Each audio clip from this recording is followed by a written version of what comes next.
James with Old Man Pies and Clowns, and what we're doing here again is we're gonna tube feed my ball python here that she's not eating. When I weighed her last week or 3 days ago, she was 621 grams. I just weighed her again tonight before feeding her, and now she's at 631 grams. What I'm giving her is Hills A and D dog food, and it's for dogs and cats that won't eat. It's a prescription dog food that they give up, that you get, and you can only get it from your vet. I was going to have a can here so you guys could see what it looked like, but unfortunately the vet didn't have any. They were out of it, and they were waiting for their supply to come in. And in making the video, I didn't have the wait to do it again because it was time for feeding. I'm using 2 6-mil syringes, and then I have this feeding tube, and you get that from your vet. You can get the 6-mil syringes from IFA. They carry them. Right here I have a water soluble. Oh, I dropped it. That's okay. It's a water soluble lubricant. You can also use KY jelly also. Now you want to get her to open her mouth, and this is usually the part she doesn't like. And, once I can I want to make sure I get the mouth all the way open. I'm not holding her too tight. No, just firm is all you're going to hold.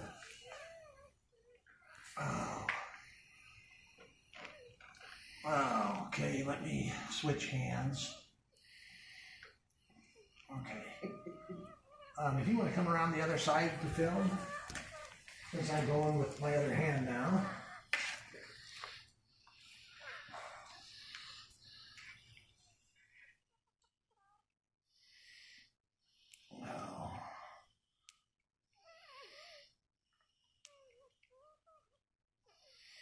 I'm surprised she doesn't open it to try to bite you. No, she's not going to bite. It's just really hard to get her to open her mouth. Usually when you do a rat and you're trying to feed them, it's a little... Oh. Come on, girl.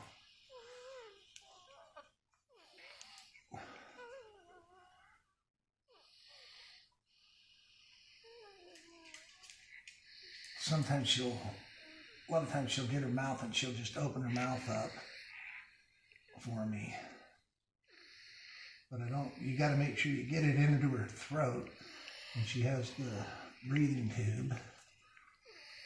Oh, come on. Okay, there she's going. There she's starting to open up a little. Oh, she started to open up. Okay. Oh, I feel bad for her. Let her bite down on that for a second. And she's really biting on it good. Okay, open up. There you go, girlfriend. Okay, now we got the tube. And there we go. Oh, no, I don't want right there. It's going to go right there. Okay. Now you're going to slide the tube in down her throat real slow. And you can feel it with your fingers as it slides in. And now she's starting to relax because she knows she knows that she's getting the food. And when you're doing this, you can do this with your hatchlings that don't want to eat, instead of if they keep trying to regurge when assist feeding them. This is a lot less stressful. How far down does it go? And you want to make sure that you get this. Once I pull it out, I'll show you how far you want to make sure you get. At least you get it to. You want to get it way down into the stomach. You don't want to overfeed, so that way she doesn't regurgitate. And then now I'm going to go ahead and I'm going to start to give her the food. And you just want to do this real slow. You don't want to do it real fast. And you don't want to, with a girl this size here, 12 mils is the right amount to give her. Your small hatchlings, you'd want to use a 3 mil syringe with the A&D. And when you get the can of A&D, it's like a pate. So you want to add just a little bit of water to where you can suck it up into the syringe. If you can suck it into the syringe, it will go through the feeding tube with no problem. You see how she's more relaxed now? My phone buzz scared me to death. There's the first tube. That's what I was wondering, if you could just put that in the next tube and she didn't have to go through it again. No, she doesn't have to go through it again. You only do it once. And then I cut this tube just a little too short when I did it. So it's kind of hard to get back on again. But it works. Now I'll start with the second syringe. Like I said, you just want to administer it real slow.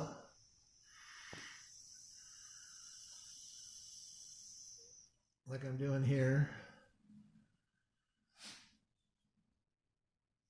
Easy, girl.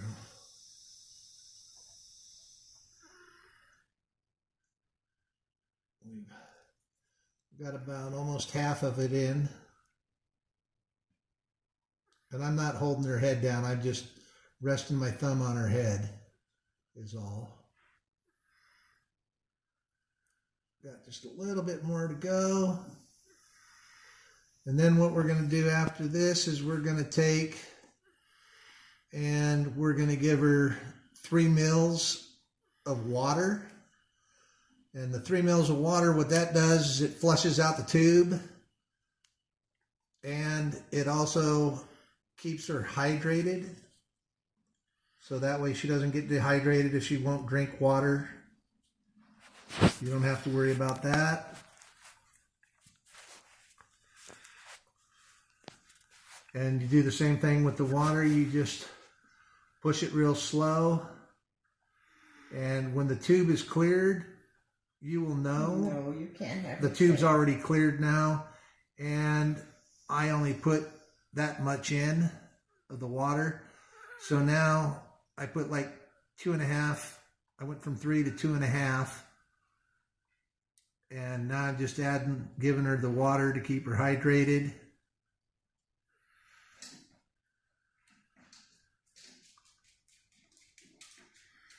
She's kind of relaxed. Yeah. And then now I'll just pull the tube out. And you just pull it out real slow. And you'll feel it when it gets up into her neck, right before it comes out. Because you can, like I said, you can feel it on your fingers. And I feel the tube now. And here it comes. And that's it. Okay, I'll take her. And like I said, she was 800 grams when I got her, and she dropped down to 600 and think it was 600 or 610 grams. And now she's at 620. Last week or 3 days ago when I fed her, she was at 620 grams. Now she's at 631 grams. So she's put on 10 grams in the last 3 days. And that's it. I'd like to thank Keys Constrictors to Profit and Keisha for posting this on their YouTube channel. I don't have a YouTube channel. I just figured this would be good for everybody to see another alternative of what they can do when their snakes won't eat. And I just wanted to put that out there for you guys to see. The next video that I do, the next one will be on Saturday. I'm going to refeed her in 2 days this time. I was supposed to do it yesterday and I didn't have anybody to help me with this. So we'll get her to eat again on Saturday, and I'll try to feed her first, see if she'll eat. If she won't eat, a rat, because I'm trying to give her a hopper rat, and she hasn't wanted to eat it. And I've tried giving her ASFs, and she won't eat ASFs. The breeder that had her said that she was a picky eater, and that when she went off food, she would eat an ASF rat, and she has yet to do that. So I'll do another feeding on Saturday, and then the next feeding will be Tuesday of next week. And we'll keep posting this here until she goes back onto food. And like I said, I'll try to feed her every time before I do the tube feeding. And if she'll eat, then that'll be the end of it. With your hatchlings, it usually takes about 6 to 7 weeks. And like I said, you only want to use for a snake that's 60 grams up to about 110 grams. You only want to use a 3 ml syringe with the food, and then 3 ml of water with it. And that's it. So thank you guys. I hope you enjoyed the video, and I hope it was informative for you. And like I said, next week on Tuesday when I feed, I will have I'll have the can of A&D. I'll show you how to mix that up, and we'll update her weight again on Saturday and on Tuesday, and we'll see if she continues to put the weight on. So thank you, and you all have a good night. Bye-bye.